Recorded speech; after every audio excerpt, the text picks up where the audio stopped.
नमस्कार दोस्तों, sunrise CSC YouTube channel पर आप सभी का स्वागत है। आज के इस वीडियो में हम चर्चा करेंगे शेड्यूल कास्ट यानी कि अनुसूचित जाति में वर्गीकरण के लिए हरियाणा सरकार क्या कदम उठाने जा रही है। शेड्यूल कास्ट में क्या बदलाव आएगा, किन जातियों के लिए यह फायदेमंद रहने वाला है, किन जातियों को इसका नुकसान मिलेगा। न्याय सिंह सैनी ने मुख्यमंत्री की शपथ लेते ही पहले दिन कैबिनेट मंत्रियों की बैठक ली, जिसमें सुप्रीम कोर्ट के आदेश को लागू करने पर सहमति बनी। तो सबसे पहले हम बात कर लेते हैं सुप्रीम कोर्ट ने क्या आदेश जारी किया था जिस पर सहमति बनी है। सुप्रीम कोर्ट में अनुसूचित जाति के वर्गीकरण को लेकर एक याचिका दायर की गई थी, जिसमें सुप्रीम कोर्ट के 2004 के फैसले का हवाला देते हुए यह कहा गया था कि सुप्रीम कोर्ट के आदेश के अनुसार अनुसूचित जाति में वर्गीकरण नहीं किया जा सकता है। यह केस पंजाब स्टेट के खिलाफ था, जो कि Punjab and Haryana high court में चल रहा था। फिर बाद में यह केस सुप्रीम कोर्ट में पहुंच गया था। सुप्रीम कोर्ट के 7 जजों की बेंच ने अगस्त 2024 में इसका फैसला सुनाया था कि राज्य सरकार अनुसूचित जातियों में वर्गीकरण कर सकती है।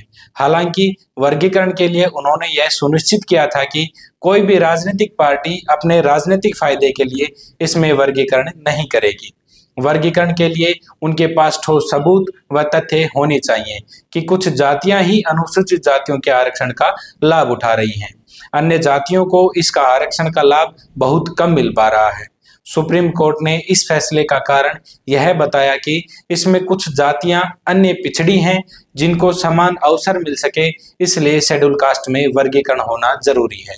और ओबीसी में भी ऐसा वर्गीकरण हो चुका है, तो शेड्यूल कास्ट में ऐसा वर्गीकरण क्यों नहीं किया जा सकता। हरियाणा सरकार ने चुनाव से पहले भी अनुसूचित जाति में वर्गीकरण करने पर जोर दिया था, लेकिन आचार संहिता के चलते यह संभव नहीं हो पाया था।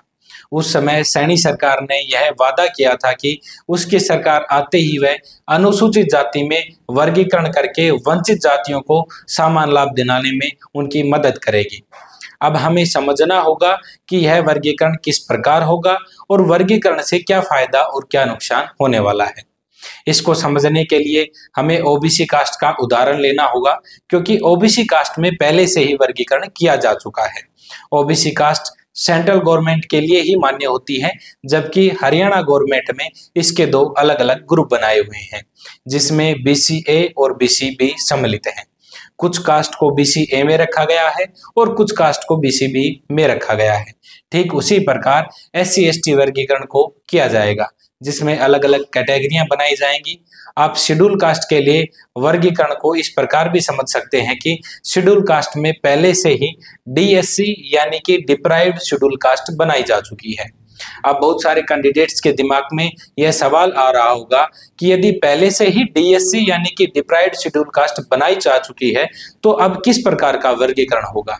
और बहुत सारे कैंडिडेट्स को यह नहीं मालूम कि डीएससी क्या है और यह क्या होता है। तो हम आपको बता देना चाहते हैं कि deprived scheduled caste higher education में एडमिशन के लिए बनाया गया था, जिसमें शेड्यूल कास्ट के 2 भाग कर दिए गए थे। इसमें शेड्यूल कास्ट का कोटा 20% था, उसका 10% हिस्सा शेड्यूल कास्ट के लिए रखा गया था और उसका 10% हिस्सा डिप्राइव्ड शेड्यूल कास्ट के लिए रखा गया था। लेकिन उस समय यह केवल एडमिशन के लिए ही था, भर्तियों में या फिर अन्य मामलों में डिप्राइव्ड शेड्यूल कास्ट की कोई मान्यता नहीं थी।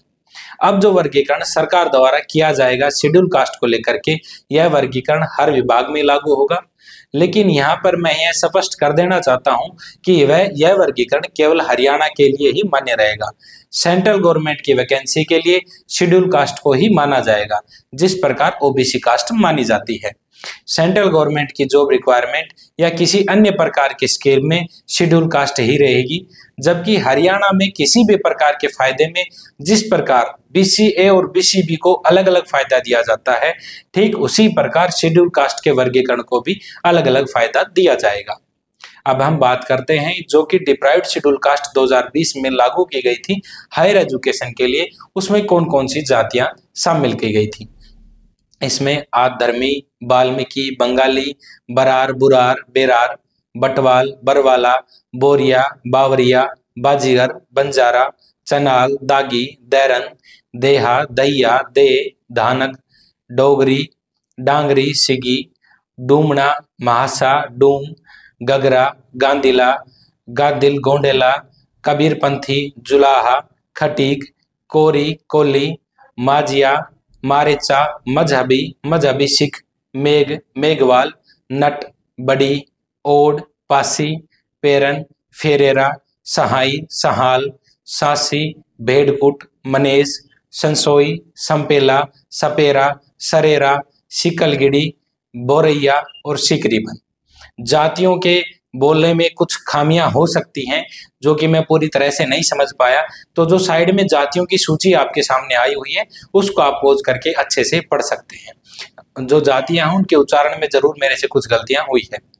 अब सवाल आता है कि डिप्राइव्ड शेड्यूल कास्ट या फिर अनुसूचित जाति का वर्गीकरण का नियम जो सरकार बनाने जा रही है, क्या वह लागू हो चुका है, और लागू नहीं हुआ है तो कब तक और किस प्रकार लागू होगा। तो इसके लिए अभी सरकार इसका विस्तृत ड्राफ्ट तैयार करेगी, फिर विधानसभा में विधेयक पास किया जाएगा, फिर उसके बाद राज्यपाल की मोहर के बाद यह लागू हो जाएगा। अब बात आती है किन जातियों का इसका लाभ सबसे ज्यादा मिल पाएगा। हरियाणा में एससी की कुल आबादी 64.38 लाख है। इनमें वंचित 36 जातियों की आबादी 33.74 लाख है। बाकी की बची हुई 15 जातियों की आबादी 30.64 लाख है। अब तक अनुसूचित जाति का आरक्षण लगभग 15 जातियों के द्वारा ही बहुत अधिक मात्रा में उठाया जाता था, जिसके कारण वंचित 36 जातियों को इसका लाभ पूर्ण रूप से नहीं मिल पाता था। वर्गीकरण होने के बाद आरक्षण का बराबर हिस्सा वंचित जातियों को भी मिल पाएगा। उदाहरण के तौर पर हम समझना चाहें, यदि किसी भर्ती में शेड्यूल कास्ट के लिए 100 वैकेंसियां निकाली जाती थी तो उसमें शेड्यूल कास्ट की सभी जातियां 100 वैकेंसियों पर हिस्सा लेती थी, लेकिन वर्गीकरण होने के पश्चात 15 जातियों के लिए 50 वैकेंसी रहेंगी और वंचित 36 जातियों के लिए भी 50 वैकेंसी रहेंगी, जिसमें जो 15 जातियां 100 वैकेंसियों पर फाइट करती थी अब वह केवल 50 वैकेंसियों पर ही फाइट कर पाएंगी, जिसके कारण जो 36 वंचित जातियां थी उनमें से भी 50 पोस्ट भरी जाएंगी, जिससे अनुसूचित जातियों के कोटे का फायदा उन वंचित जातियों को भी मिल पाएगा जो अब तक बहुत कम इसका फायदा ले पा रहे थे।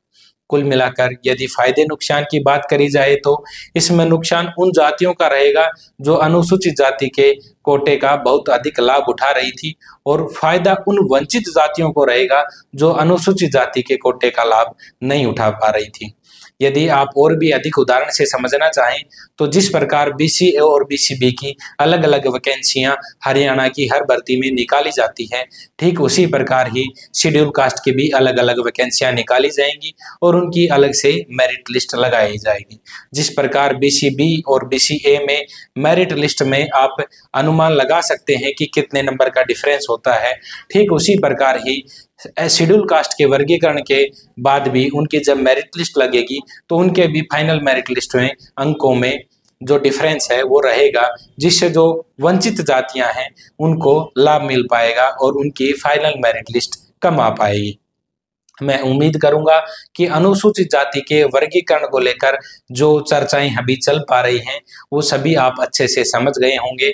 यदि फिर भी आपको इसमें कोई संदेह या कोई शक की गुंजाइश रहती है, जो भी आपकी क्यूरी है वो नीचे आप कमेंट के माध्यम से हमसे पूछ सकते हैं, या फिर नीचे हमारा मोबाइल नंबर दिया हुआ है उस पर आप हमें व्हाट्सएप मैसेज भी कर सकते हैं।